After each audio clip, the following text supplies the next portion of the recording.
But the goal of this talk is to actually teach the kids how we show gratitude in this country. And for me, starting to work in exchange after 15 years living in Spain, that's when I really started to learn about cultural differences between United States and Spain and then many other countries, because I've always been interested in that. So one of the things that has been very interesting to me is just this whole topic of gratitude and basically what we feel grateful for, how we show our gratitude, because people around the world feel grateful. It's a fact. There's some really interesting cross-cultural gratitude studies, and it's proven. Anthropologists know that around the world people value reciprocity, giving and receiving back and forth between each other, and people show their gratitude. But it's so amazing how different it is around the world. So I think that this is a really relevant topic to us here because it can open our eyes. I've had to open my eyes working in exchange to realize ways that I needed to adapt my gratitude skills to the country I've been living in so many years, as I'm helping students adapt their gratitude skills to my country of origin here in the United States. It's been a really interesting experience for me. It goes both ways. Everything I do with the kids goes both ways. So we start off with some really amazing host families. And this year, for the first time, I'm understanding what that means. Just the amazing work you do finding these wonderful people, because I'm actually trying to help find families. And I just sat down with a family about a week ago, and it just hit me between the eyes. They were so wonderful. I thought, what if I had the student I'm trying to place here, what if she came and she didn't show them absolute and total gratitude? What if she didn't make them feel special for deciding to host her? So we start off with these really great families, and I know how you feel about your host families. And then the students arrive, and there's all this excitement, and it's so fun, and everybody goes to the airport with their signs, and they meet them and take great pictures. And then comes the question, will each of these students be or show gratitude, be grateful and show gratitude, like these wonderful students of the month that are featured in the blog?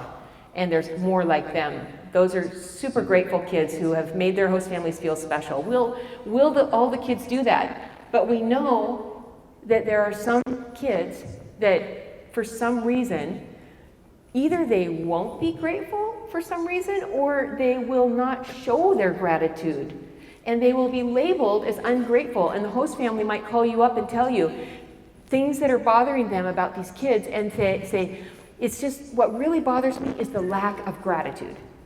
And what is it that the host family is really saying when they say that? That's what I want to look at today, because I've struggled with this too, getting the message in Spain where I'm working that a student is not coming across as grateful. And sometimes I'll talk to that kid, and the kid actually does feel grateful or want to be grateful. Sometimes it's you want to be grateful, and I'll explain more about that later, but they're struggling with it.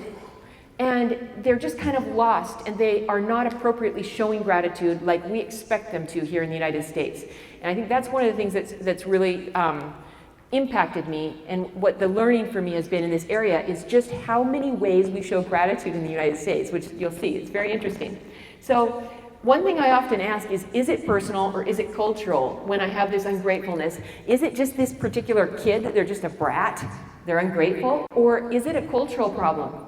Because I, as an American living outside the States, I have often had a cultural problem with Spanish people trying to give me things or do things for me that they think are very special, like giving me a big, huge leg of Spanish ham, which I know I bring that one up all the time, cured ham, which I just don't even want to get close to. It still has the hoof on it and the whole thing, and it's got to be in my kitchen at Christmas time, sitting there on the counter while everybody's slicing off pieces, and my husband and my kids love it, and I'm supposed to feel grateful about that, and I struggle with that. That's a cultural thing. Right? I don't consider myself to be a picky, spoiled brat, but please, that leg of ham doesn't inspire my deepest feelings of gratitude. All right? This hasn't worked. It hasn't worked in 25 years, and as much as they try to convince me to try different types of ham, which I don't even want to do that, it doesn't work there either. So we have this problem. Is it personal or is it cultural? And I put this up here because I want you to realize that every single problem that happens with the kids, when you're dealing with someone from another country, you always have to struggle with this very, very difficult question. What is the mix of personal and cultural factors? So I just want to share with you, and this is actually something just like the emotional bank account I showed 2 years ago. I could come back and do a whole workshop just about this model I'm going to show you. Is it cultural? Is it personal? One of my favorite anthropologists likes to show it kind of like an onion. Every human being, we all have our human nature, and that's like the core that we share with people around the world.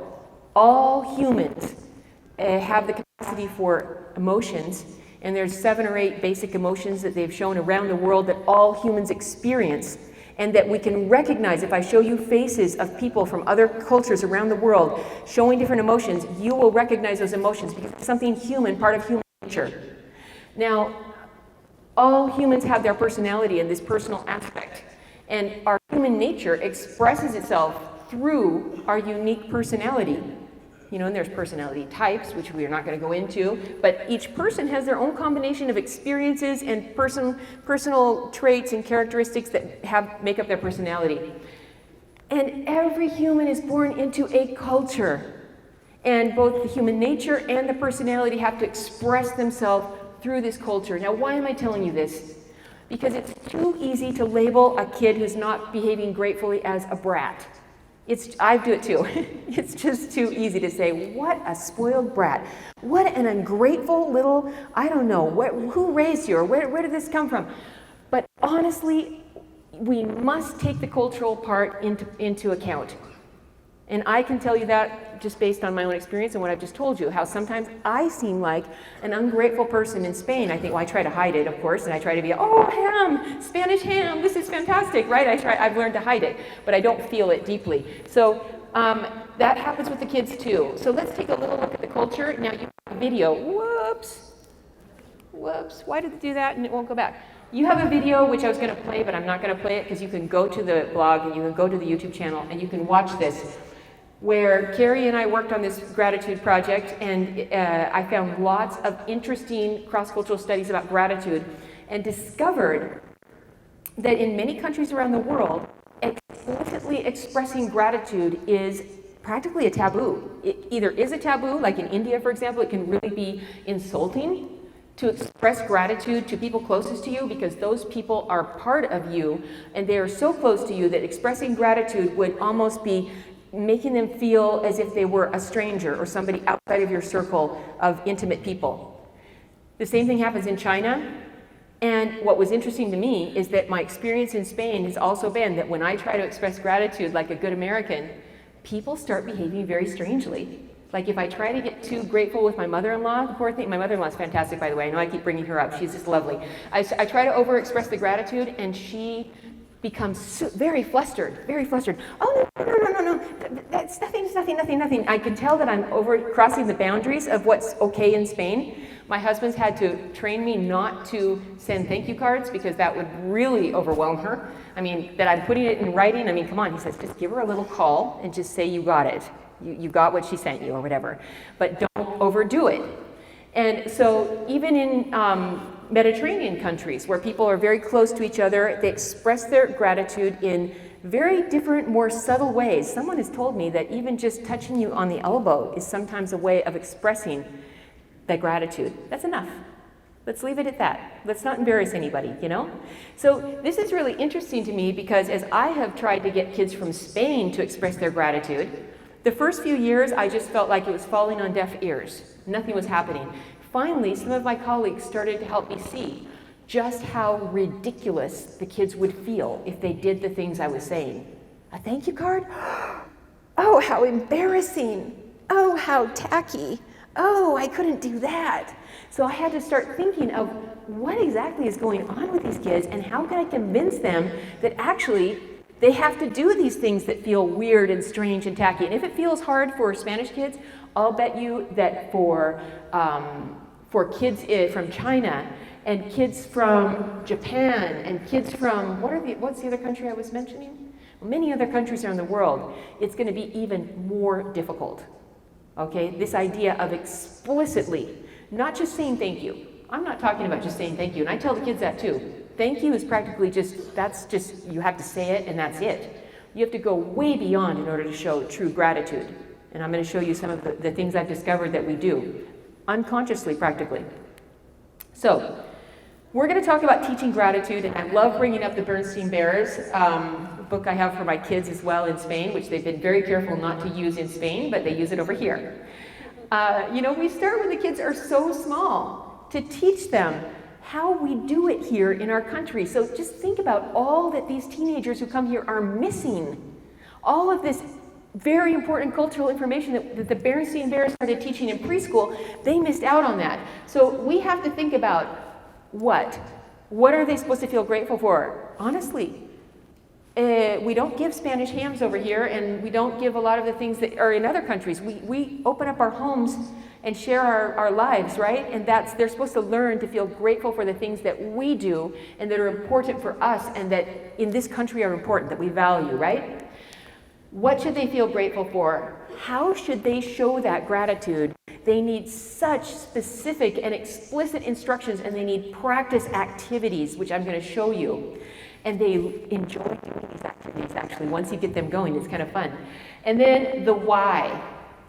We can never just tell teenagers, or anybody really, but especially teenagers, what they should do or how they should do it without really getting them on fire for why. And the why has to be something that is a particular benefit for them personally. So we're going to look at that as well, okay? Let's see how we're doing here. Oh, that's the time, good. Okay, so what should students be grateful for? And this is where I kind of wanted to do a little activity, but I don't think we have time. But anyways, they should be thankful for the host family generosity, of course. It's a given, isn't it? And they all know that they should be grateful for that. Well, most of them, I think they do. An open home, the hospitality that they are actually extending in many different little ways, even though when they compare this to the rules, the unwritten rules for hospitality in their country, many times the host family is not complying with those rules. And that is precisely the root of some of the attitudes that seem ungrateful.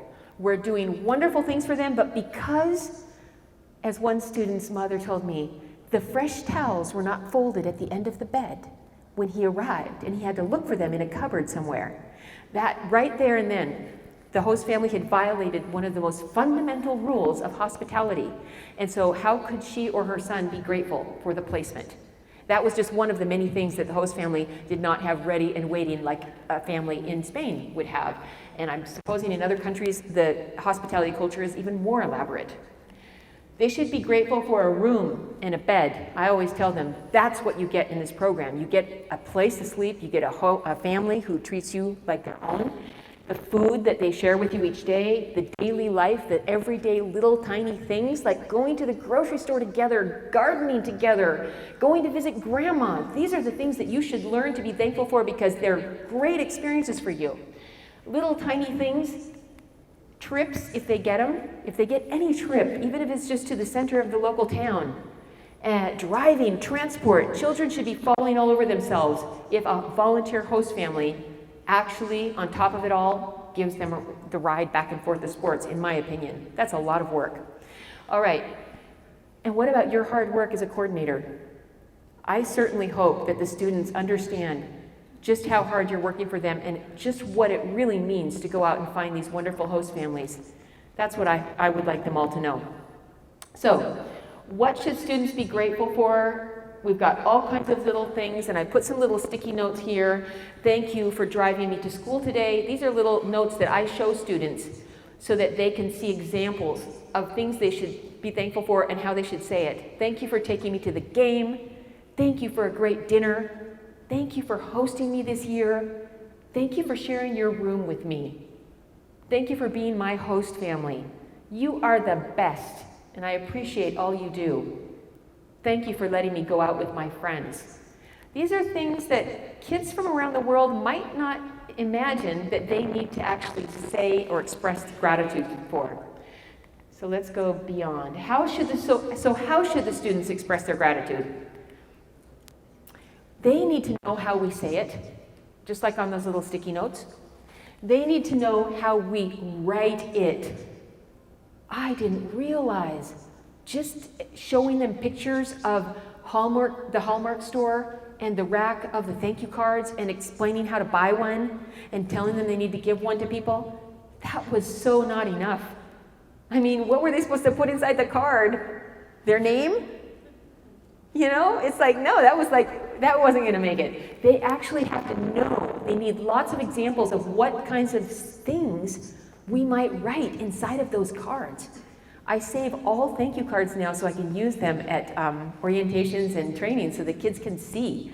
They can see the actual people who've written cards to me and that I appreciate those and save them. How we show the gratitude, not just, I don't know if you guys realize this, to what extent when we go to someone's house, we fall all over ourselves to pitch in, help out, and show, you know, that we are really grateful. I don't think we even count that as a gratitude activity, but I think in this context especially, the kids need to understand that showing gratitude is also about making life easier and better for your host family. They don't know that. A lot of them think that if they just make the minimum, that's going to be good enough, if they just don't bother anybody. So how do we express thanks in the US? Well, we say it, of course. We write the thank you notes. We show it by doing all kinds of things to help our family and participating in their activities and going places and helping out at home, right? And we do all of this very explicitly. It's not something we're trying to hide. It's not something we're trying to downplay. We actually openly express the gratitude. So how can they say thank you? Whoops, what happened there? How can you say? They need to learn how to say thank you. So I have been experimenting a lot with giving them these phrases, and you can do this by Zoom. It really is a fun activity to do by Zoom. First, I explain our customs of gratitude. I show them the Berenstain Bears book and make sure they understand that they are many years behind everybody else in the United States and they need to catch up. And then we look at ways to say thank you, beyond thank you. I don't think it's enough for the kids to come here thinking they have to say thank you. I really appreciate this. How can I possibly thank you enough? It's so nice of you, and then I give them examples of things I could say it was so nice. This really means a lot to me. I love it when you do this or that. You are amazing. Thank you. How did I get so lucky? You are the best. Now, I love to take these phrases and then give the kids different examples of things like, okay, your host mom dropped you off at the game on Friday night. Everybody, in the Zoom chat, how are you going to thank her? You can use as many of these phrases as you want. It's really cute to see them string together, you know. I really appreciate this. This means a lot to me. How did I get so lucky? You are the best host mom ever. You know, and then once that gets going, get a couple of them that'll get that going. It almost becomes a competition for who can be the best, you know, make the best thank you speech. And I explain to them that beyond thank you, we make little thank you speeches to each other. I don't know if you've noticed this, but I'm starting to notice it in Netflix series and all over the place, how we have this moment where we'll stop and we'll say, you know, I just want you to know how grateful I am for all the things you've been doing for me lately. I know that things have been a little rough, but you know, you're always there for me, and hey, hug, you know, something like that. These are the kind of little expressions of gratitude that we do for each other that are really beautiful, but that would never occur to many foreign exchange students. So here it is, your host mom picks you up for sports. This would be a typical slide, which I would use in a Zoom with kids to practice how to say thank you way beyond the words thank you. How to write thanks. Okay, so I'm going to give you a couple of activities for writing your thanks in writing. First of all, I recommend getting some poster paper, and when you have your kids together at some point, putting a big sheet up on the wall with masking tape, getting a bunch of Post-its, giving everybody some Post-its, and practicing writing thank you notes. It's really fun for them to all see how different people have different ideas for how to write these notes. It's really important to start by putting examples up there so they can see, doing some together, imagining different nice things host families do, and then just letting them write notes to their host family that their host family is probably not going to get unless they decide to take those home with them and then start posting them around the house. Wouldn't that be fun? But give them lots of examples so that they can see. You can have those ready-made and you can pass them around, let them take turns taking one up and sticking it onto the poster, and then finally let them go ahead and see if everybody can write 10 thank you notes. That should be enough practice, and then give them the assignment that, you know, over the next couple weeks, I want to see what kind of notes you write to your family. Send me pictures of the little thank you notes that you post around your host family's house. How can you surprise them? How can you make them feel so loved that you're going to make every day very special for them if you do this? So show me what you're doing. Now, writing thank you cards is a little bit more difficult. We're taking it to the next level. This is a lot of work, okay? It requires a lot of thinking. And you don't realize how much cultural information you have been gathering over so many years to be able to write good thank you notes. So this is another practice activity, and I encourage kids to bring postcards from their country that they can use as thank you notes throughout the year. For this activity, you could have them buy thank you notes, or you could just get a package of thank you notes. If you have the luxury to do so, taking them to a Rite Aid or one of these places that has a lot of cards and doing an actual field trip. You know, field trips don't have to be so huge for these people. Honestly, taking a group of exchange students to a drugstore where they can go up and down those aisles and you can look at different cards and talk about the messages and talk about the different occasions that you can use them, that is huge, really huge. All right, by the way, look what I found. I found this the other day. Isn't this great? Look at the category there. Thank you for hosting. And I actually bought the card, of course. I'm bringing that home with me. And so it says, thank you for sharing your home. And inside, you sure know how to make your home a fun, warm place to visit. Thanks for everything. Most of all, your amazing company. Isn't that great? I love it.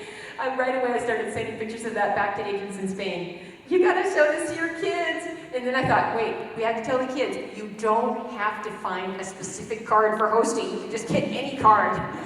But it is nice to see this card. I love it. All right, see that category right there. Okay, so how can you show things? This is the other one that's really difficult for them. A lot of the things that we think that would be natural, just pitching in and just volunteering to tell information about your country and sharing all kinds of things, that maybe is easier. But volunteering to pitch into the house and go beyond your chores, to fall all over yourself, to help out every day in every way. That's what I tell them they've got to learn how to do. So it's useful, again, to pull out some poster paper in one of your sessions. You can also do this by Zoom. Get out those Post-its again, or use the chat in Zoom to brainstorm so many different things they can do, especially helping around the home and participating in family activities. So I want to tell you a funny story just to drive home this idea that it's not going to occur to them. They don't realize that this is a way of expressing your incredible appreciation. Some do, but not all do. So, many years ago, when we first arrived in Spain, my husband and I traveled all the way across the country with our baby, at that time, our first child, to stay with his cousin and wife, who I had met, and they'd actually visited us in Seattle, so I knew them, not well, but I felt so grateful that they had us in their home, and it was a really nice home, really, really nice home, and they had a great area for us. It was just wonderful.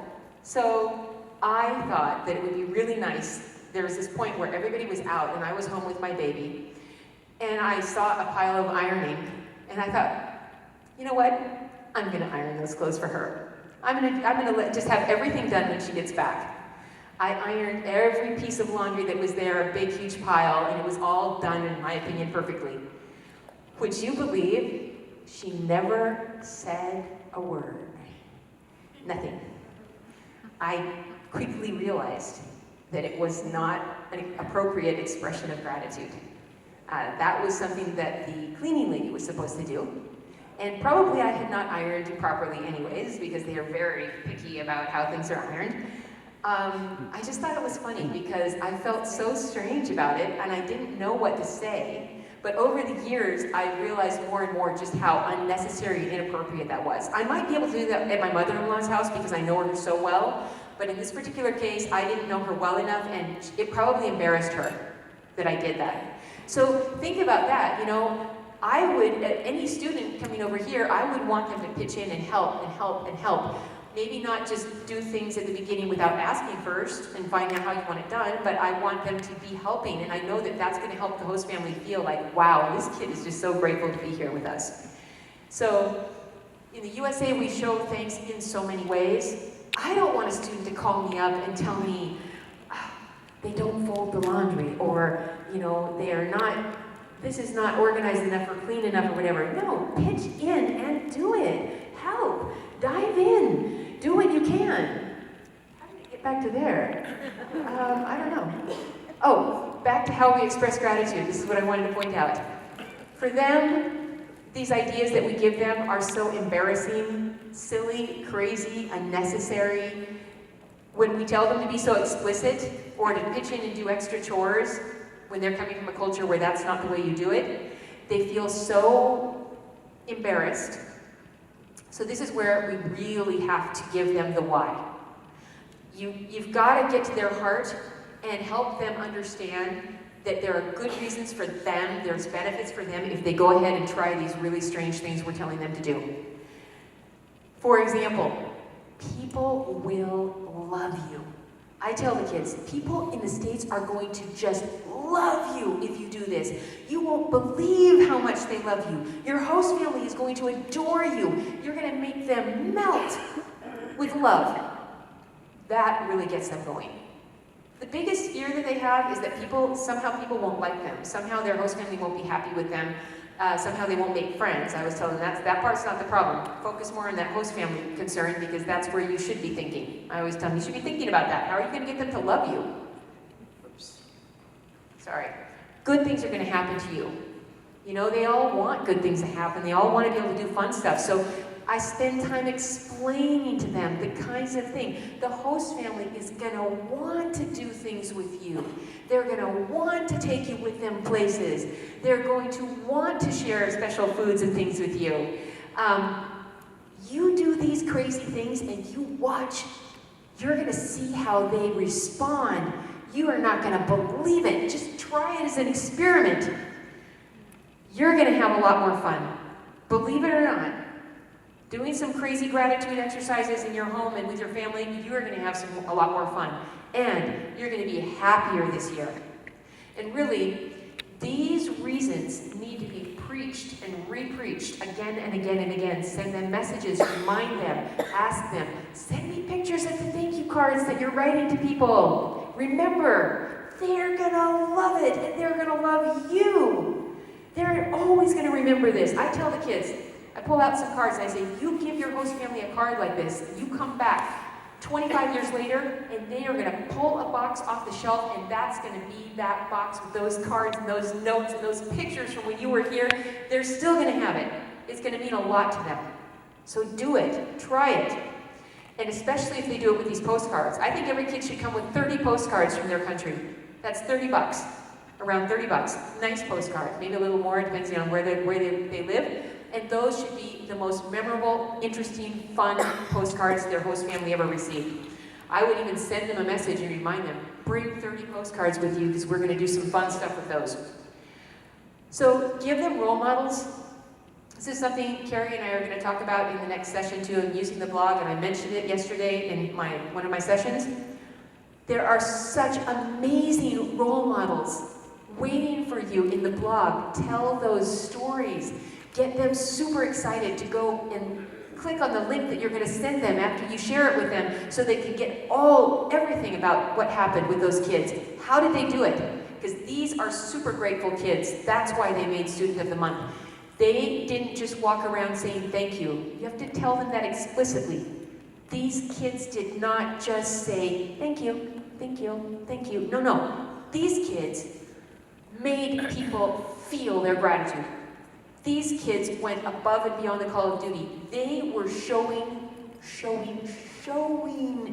gratitude all the time. And maybe they wrote it, maybe they didn't, but you can write it and maybe you'll even go beyond what they did. I don't know. And then point out specific ways that those top students, I go ahead and pull out of those blog posts. They are amazing. What I see that the students were doing. Pick. Which do you think was the most important?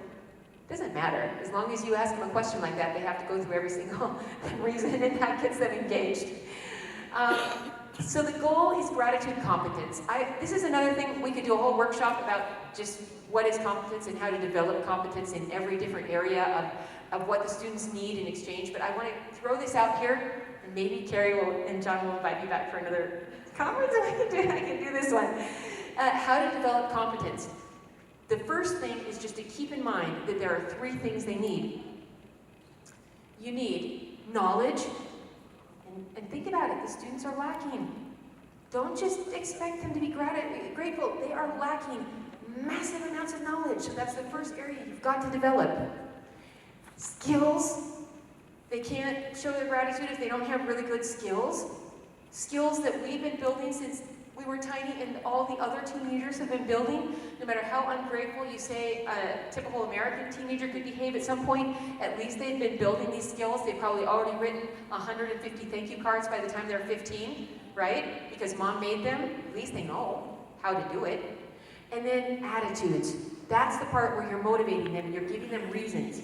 It's very hard to act on the knowledge and the skills if you still feel that this is the stupidest thing that anyone's ever asked you to do and that you're going to be super embarrassed and people are going to be laughing at you.